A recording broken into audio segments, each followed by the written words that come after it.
একটি নির্দিষ্ট সময়ের পর পৃথিবীর পরিবেশের সাথে আর খাপ খাওয়াতে পারে না মানবদেহ, কারণ জন্মের পরের পরিবেশ 125 বছরে অনেক পরিবর্তন হয়।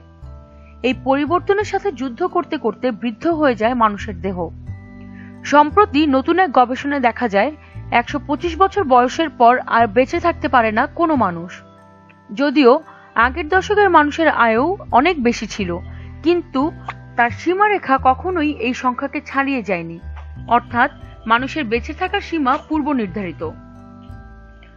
ব্রুকোনেক্স আলবার্ট আইনস্টাইন কলেজ অফ মেডিসিনের গবেষক জ্যান জিভের নেতৃত্বে এক গবেষণায় এ তথ্য প্রকাশ হয়েছে। এতে বলা হয়, শারীরিক ও পরিবেশগতভাবে মানুষ সাধারণত 122 বছর বাঁচে, কিন্তু 125 বছরের পরই কেউই আর বেঁচে থাকে না। 1972 থেকে 2015 সাল পর্যন্ত মানুষের আয়ুর উপর ভিত্তি করে তৈরি করা হয় এক ডেটাবেস, এবং ডেটাবেসে দেখা যায় মানুষের গড় আয়ু 114 থেকে সর্বোচ্চ 125 বছর।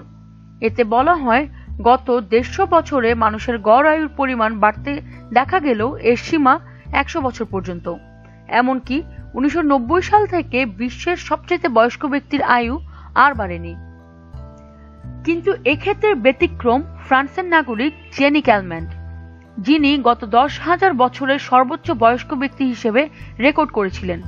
তিনি 122 বছর 164 দিন বেঁচে ছিলেন। তার স্বামী মারা গিয়েছিলেন 73 বছর বয়সে।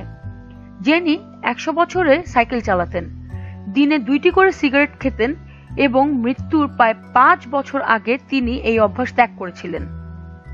নিত্য নতুন এসব খবর আরও পাওয়ার জন্য আমাদের সঙ্গেই থাকুন এবং সাবস্ক্রাইব করুন।